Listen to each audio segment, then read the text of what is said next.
New World has long been a place of mystery and imagination. But until the last 2 centuries, it is also a place of danger and horror, where the map frays, and where ships and explorers are lost, never to be heard from again. Entire settlements, like Roanoke, disappear off the map. All their inhabitants vanish without a trace, leaving a silent ghost settlement. The New World is a place where wild animals and unknown beasts, starvation, witchcraft, disease, and dangerous tribes threaten to corrupt your soul and devour your body.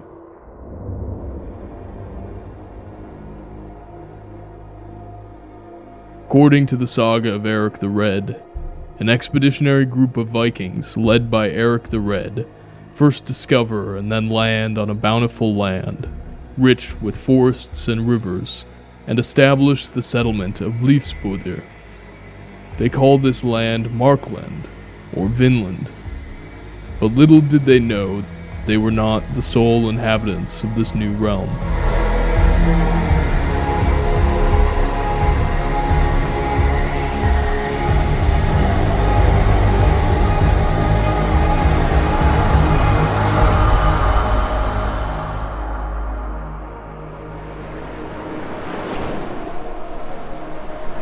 Picture, if you will, a time when the Vikings roamed the unforgiving seas with their sleek longships, seeking new realms to conquer and wealth to amass.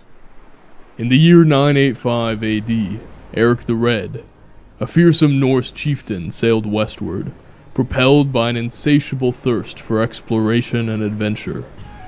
It was during this daring expedition that Eric's ships pierced through the vast curtain of mist, revealing a landscape both foreign and alluring. A land they named Vinland, meaning the land of wine, for its bountiful growing land and its wild grapes. At the heart of this captivating tale stands a figure of legendary status, a man whose name echoes through the ages, the intrepid Leif Erickson. Son of Eric the Red, Leif Erickson was a Viking explorer, driven by the desire to venture into the unknown. Inspired by his father's accounts of Vinland, Leif sets his sights on this mysterious land, determined to uncover its secrets for himself and establish a Nordic future in this new territory. In the year 1000 AD, Leif Erickson assembles a sizable crew of fearless adventurers and settlers, with their hearts ablaze with the allure of uncharted horizons and the chance at building a new future for their families and their countrymen. With sturdy dragon-proud longships slicing through the frothy waves, they embark on a perilous journey across the vast and treacherous Atlantic Ocean. In 1000 AD, sea travel, even for the renowned skill of seafaring Vikings, is a perilous undertaking, with intense and unpredictable storms capsizing or smashing longships to pieces. Terrifying sea creatures lurk in the impenetrable depths, growing bigger with the stories and imagination of sailors. Not to mention the threat of rogue waves, or simply missing one's small target island destination and being lost adrift in the Atlantic with no bearings. The quest was no less than to unveil the mysteries of Vinland, to conquer the uncharted world, and to build a new home for their people and for their descendants. Guided by countless generations of sailing instincts and passed down wisdom from fathers to sons, and the compass of their relentless explorer's spirit, Leif and his crew braved the tempestuous seas, with their eyes fixed upon the sky to chart by starlight and the horizon for any signs of land. After many days of treacherous navigation, the prow of their ship finally digs into the sandy shores of Vinland. They behold a land on the edge of the world, unseen by Western eyes, a land only boasted to exist by Leif's father. As they set foot on this unfamiliar terrain, They adjust to the steady ground after so long being battered and tossed about at sea. Their senses are overwhelmed by the sight of sprawling forests, vibrant meadows, and serene lakes that mirror the sky. The air is thick with the fragrance of untamed flora. They marvel at the abundance of natural resources surrounding them, lush forests teeming with wildlife, fertile lands that whisper promises of bountiful harvests, and waters overflowing with fish that dance in the rivers. With each new step they take, the promise of the land grows clearer, but as they set up camp and begin building new homes, the sense grows that something is amiss. The deep forests stretch on forever. On cold nights, they hear the howls of coyotes and wolves. The sounds of the birds are unfamiliar. On long treks into the forest, the feeling of isolation grows as the watchful trees loom overhead.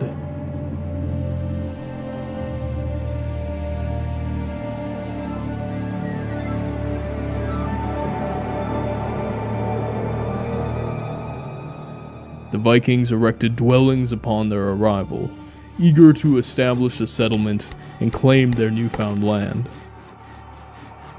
However, their presence did not go unnoticed. Early one morning, as the Vikings are taking care of their cattle and going about their routines, the people notice 9 canoes approaching them from the water. In the canoes are unknown men of unfamiliar appearance, brandishing staves and flails and making great noise. The Vikings, Karlsefni and Snorri, thought it best not to assume that these men are hostile, and so they take a white shield and go out to meet them. The Skraelings, as they call them, are described in the saga of Eric the Red as being, quote, of short stature with disorderly hair, large eyes, and broad cheeks, unquote. The natives land and observe the Norse folk for a while in astonishment, before getting back in their canoes and paddling away.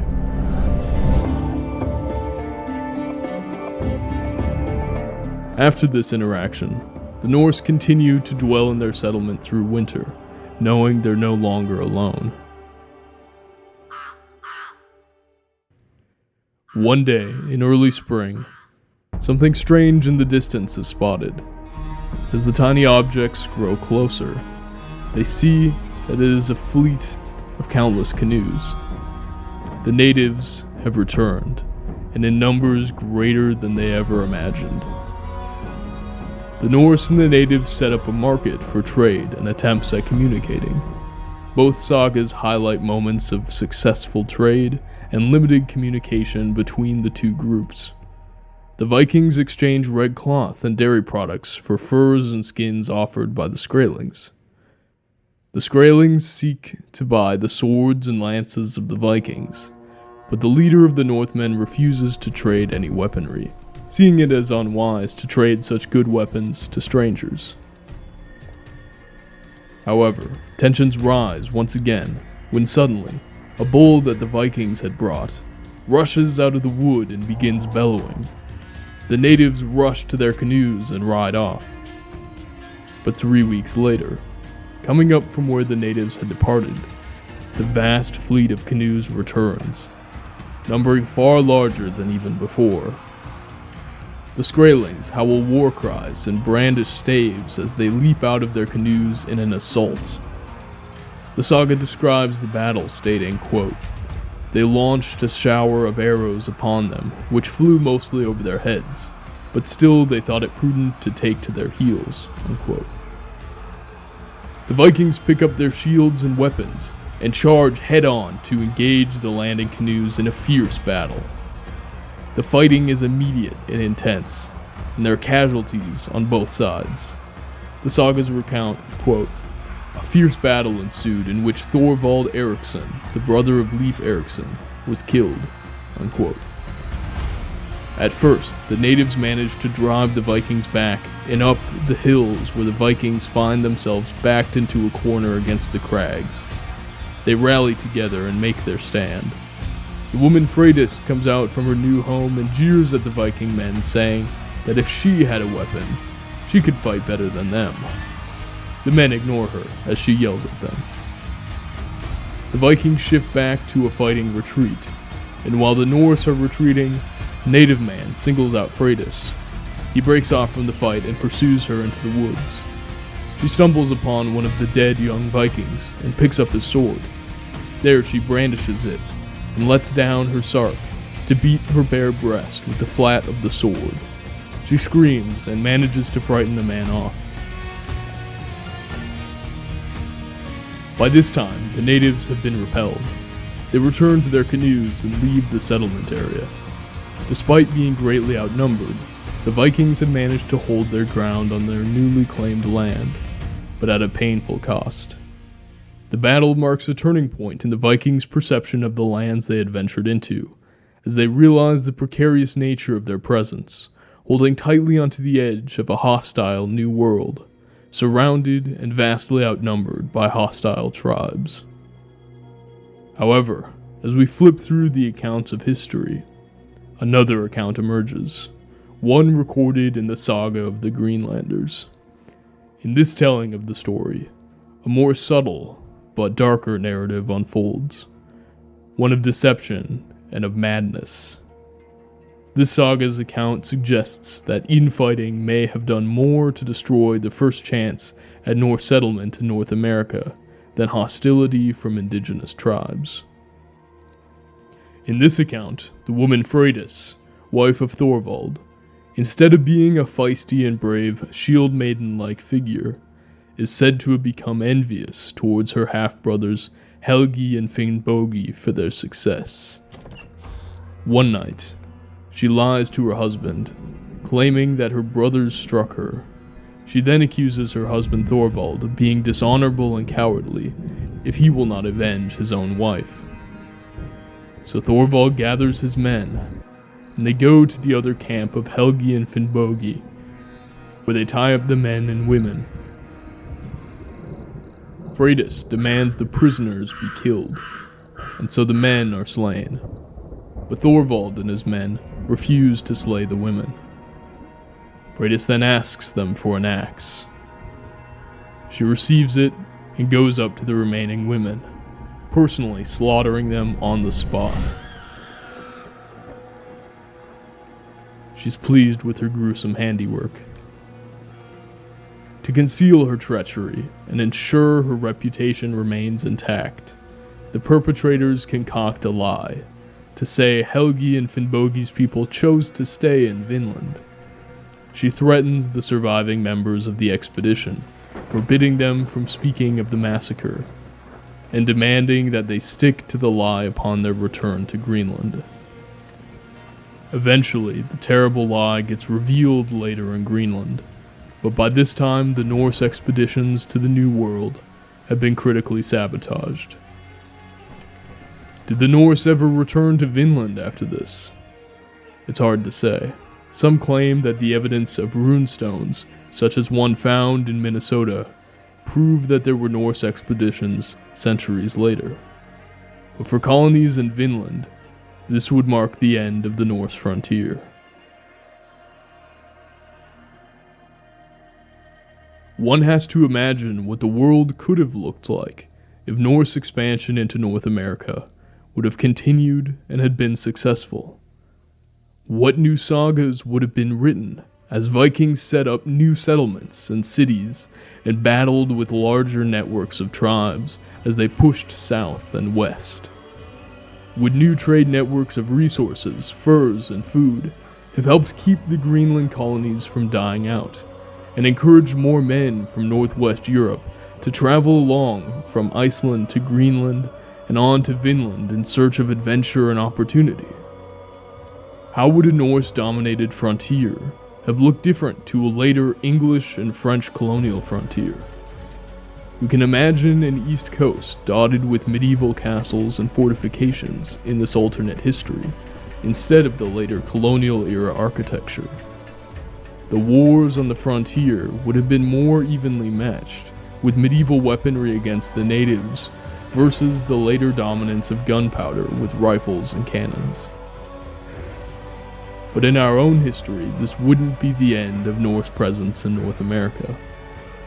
The better part of a millennia later, the descendants of the Viking explorers would return once again to the shores of Vinland after populations became too large in Scandinavia.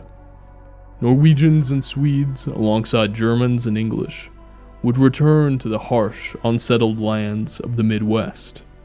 There they would build small farms and towns next to the Dakota, in frontier lands, where once again, war was brewing.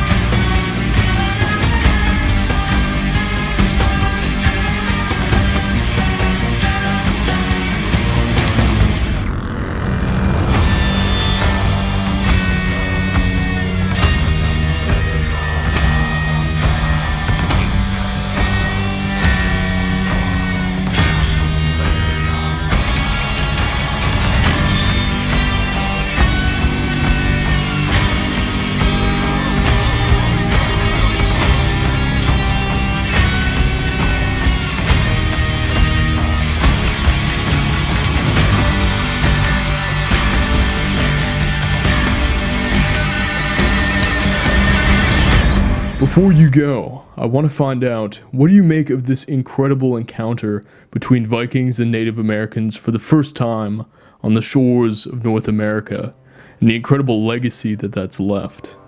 Do you think there might still be hidden artifacts indicating further Viking presence in North America that have since been lost to time or forgotten by the sagas?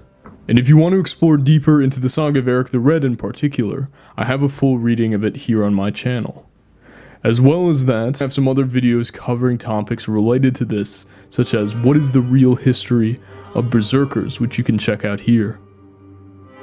My purpose with this video was to give just a taste of what it must have felt like to be one of these explorers, one of these settlers 1,000 years ago and more recently, experiencing the new world with fresh eyes for the first time, with no conception of what may be out there because the possibility was limitless. So let me know if that gave just a hint of that to you in the comments, and I'll be sure to respond. I love checking out and hearing from you guys the most. That's my favorite part of the process. Thank you so much for watching. For Nordhuger, this is Matt. I'll catch you next time.